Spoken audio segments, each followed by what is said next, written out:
चिंगीचा नवस फेडाया आम्ही आज ज्योतिबाला गेलो. माणसांच्या गर्दीत वाट काढता काढता नाकीनं आलं. आपण एकदाच पोचलो बुवा गावाला पाहतो. समोर बघतो तर काय, दोन ज्योतिबा. म्हणजे एक आपला नेहमीचाच आणि दुसरा कंची तरी एक देवी सोबत घेऊन उभा होता. विचारलं तर म्हणला सावित्री देवी. मी म्हणलं बा देवा, एकाच्याच नवसाचं सामान आणलंय, आता दोघांनी काय म्हणून देऊ? तो जोरात हसला. मी म्हणलं देवा, काही चूक झाली असेल तर माफी कर, पण असं जोर जोरात हसू नगस. तर म्हणला अरे आम्हाला नवसाची काय गरज, सोबत फक्त श्रद्धा घेऊन यायची. आणि मग ही कोण? सावित्री. मला तर काय बी उमगना झालंय. अरे तुझी चिंगी पास झाली ना ती याच सावित्रीमुळं. काय बी काय देवा, नवस केलं तर ज्योतिबाला आणि चिंगी पास झाली या सावित्री देवीमुळं. आणि माझ्या चिंगीचं काय, तिनं बी पुस्तके गिरवलीच की. अरे भाई पर कवा ती साळत गेली तवा ना. हा वय तर काय, मग आपण ती साळत गेली ती या सावित्री देवीमुळं. बरं मग या ज्योतिबानं काय केलं ग? अरे येड्या, तुला अक्कल दिली तिला साळत पाठवायची.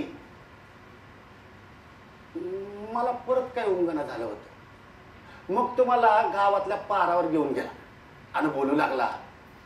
अरे जेव्हा कोण बाई शिकाया जात नव्हती ना तेव्हा या सावित्रीनं साळा काढली.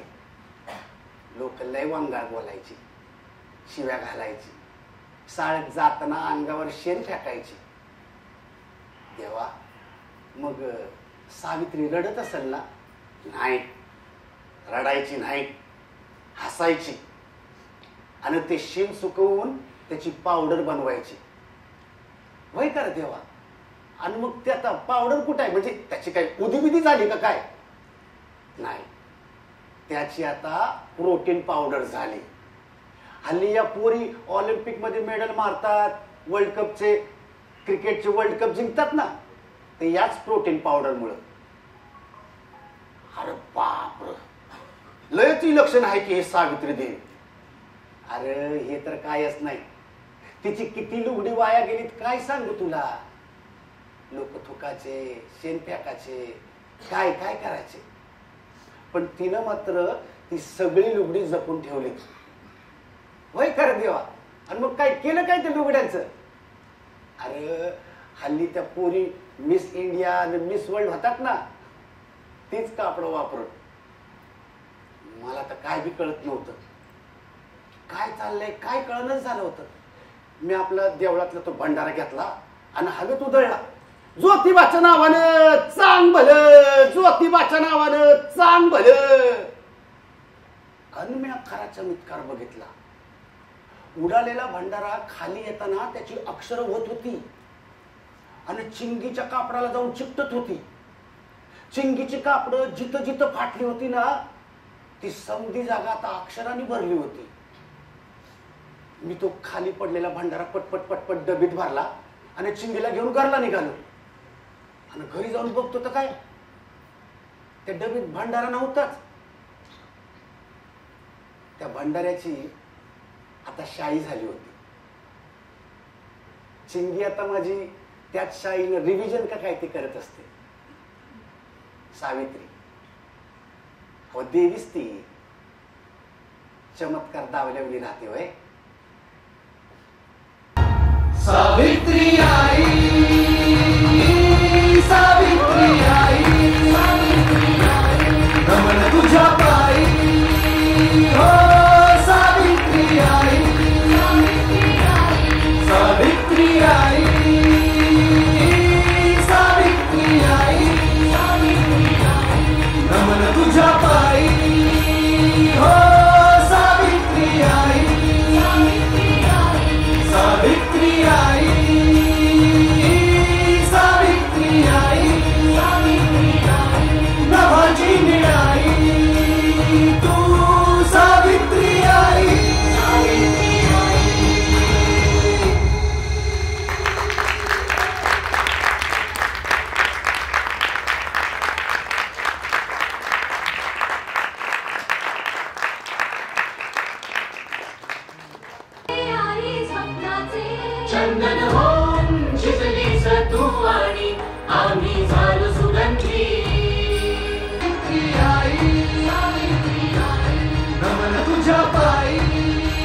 हो सावित्री. नमस्कार. मी आत्ता पहिल्यांदा प्रोमो बघितला, त्यामुळे मी आत्ताही थरथर कापतेय. सगळ्यात आधी स्टार प्रवाह वाहिनीचे, सतीशचे संपूर्ण टीमचे आणि जगदंब क्रिएशन्सचे आणि संपूर्ण टीमचे मी मनापासून आभार मानते की ही एवढी आभाळा एवढी मोठी व्यक्तिरेखा साकारण्यासाठी त्यांनी मला निवडलं. आणि भरून आलंय आत्ता. खरंच आहे, दडपण आलंय, हुरहुर वाटतेय, एक्साइटमेंट आहे, जबाबदारी वाटते, असं सगळं संमिश्र आहे. कारण 3-4 महिन्यांपासून सतीशचं माझं बोलणं चाललंय की आपण हे करतोय. त्याचा पहिला फोनही मला आठवतोय की तू करशील का, आणि मी 1 मिनिटं काहीच बोलले नव्हते. मला काही सिंकिनच होत नव्हतं. तिथपासनं ते आज प्रोमो येईपर्यंतचा सगळा प्रवास, आणि इथून पुढे खरं तर प्रवासाला सुरुवात होणार आहे. त्यामुळे पोटात गोळा आहे, पण छान वाटतंय आणि मनापासून कृतज्ञ वाटतंय की उत्तरा, तू मी आज या व्यासपीठावर बसलोय, आत्मविश्वासाने बोलतोय. आज इथे कितीतरी वेगवेगळ्या क्षेत्रातल्या स्त्रिया आहेत ज्या मानाने वावरत आहेत. असंख्य स्त्रिया वेगवेगळ्या क्षेत्रामध्ये आज धडाडीने काम करतायत. मागे वळून बघताना वाटतं की 250 वर्षांपूर्वी एका स्त्रीनी हे सगळं जर सहन केलं नसतं तर आज आपण कुठे असतो? आज आपण तिथेच असतो का? आणि तिने ते केलं म्हणून आपल्या आधीची पिढी, त्यांच्याही आधीची पिढी शिकली, आणि म्हणून आज आपण शिकतोय. आपल्या पुढच्या पिढ्या शिकत राहणार आहेत आणि आत्मसन्मानाने वावरणार आहेत. आणि त्यासाठी कोणीतरी प्रचंड लढा दिलाय, प्रचंड संघर्ष दिलाय. तिथपर्यंत मला पोचता यावं इतकीच मी त्या सावित्री देवीकडे मागणं मागते आणि प्रार्थना करते तिला. आणि आपल्या सगळ्यांच्या वतीने आज इथे उपस्थित असलेल्या सर्व स्त्रिया आणि या देशातल्या सर्व स्त्रियांच्या वतीने मला असं वाटतं की मी रिप्रेझेंटेटिव्ह आहे की आपण तिच्याप्रती एक कृतज्ञता व्यक्त करण्यासाठी हा प्रोजेक्ट आहे असं मी मानते. हा विषय करावा ही खूप वर्षांची खरं तर इच्छा होती. म्हणजे सतीश आणि आम्ही अनेक दिवस ही चर्चा करत होतो. कारण खूप प्रामाणिकपणे सांगायचं तर मी सावित्रीबाई ज्योतिराव फुले ही मालिका फक्त सावित्रीबाईंची आहे का, तर ती नाहीये. म्हणजे उंबरठ्याच्या बाहेर पाऊल टाकून कर्तृत्वाच्या आकाशात भरारी घेऊ इच्छिणाऱ्या प्रत्येक स्त्रीची ही मालिका आहे. आपल्या लेकीच्या कर्तृत्वानं भारावून जाणाऱ्या प्रत्येक बापाची ही मालिका आहे. आणि आपल्या बहिणीच्या कर्तृत्वानं सुखावणाऱ्या प्रत्येक भावाची सुद्धा ही मालिका आहे. आणि नवऱ्याची सुद्धा. आणि त्यामुळे नवऱ्यावरची जबाबदारी वाढणार आहे.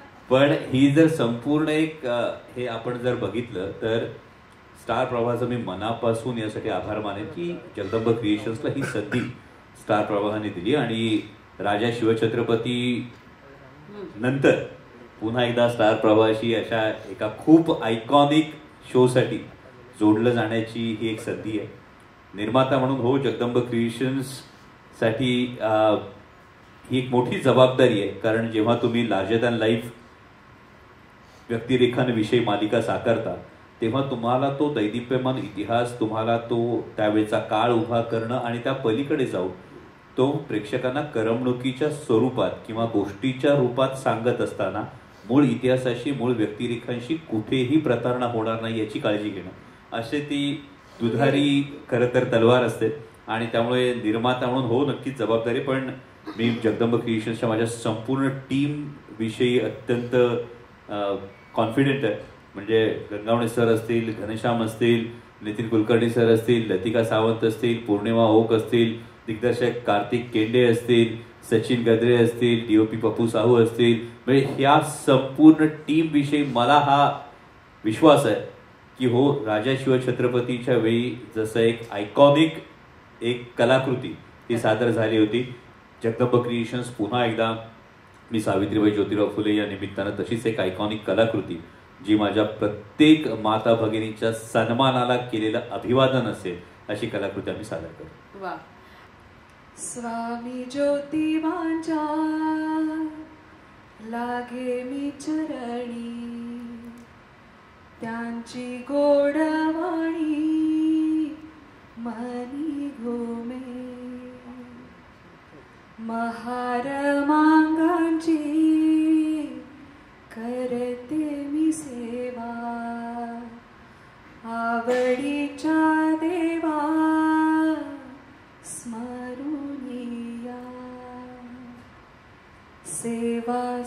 सत्य धर्म देई समाधान, सेवा सत्य धर्म देई समाधान, ठेवी शांत मन आपले रे,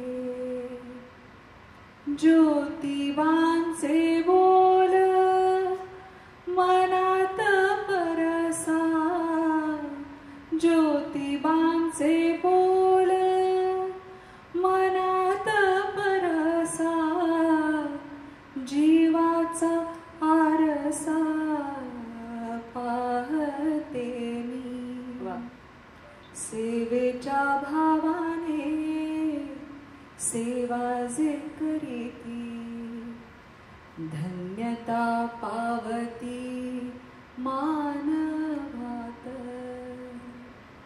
ऐसा बोध देती अनुभवे ज्योती, मनात ठेविती सावित्री मी, मनात ठेविती सावित्री मी.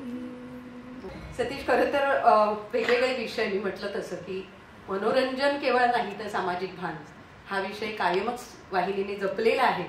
या पार्श्वभूमीवर सावित्रीबाई फुले हे व्यक्तिमत्व लोकांसमोर आणताना आज काय वाटतं?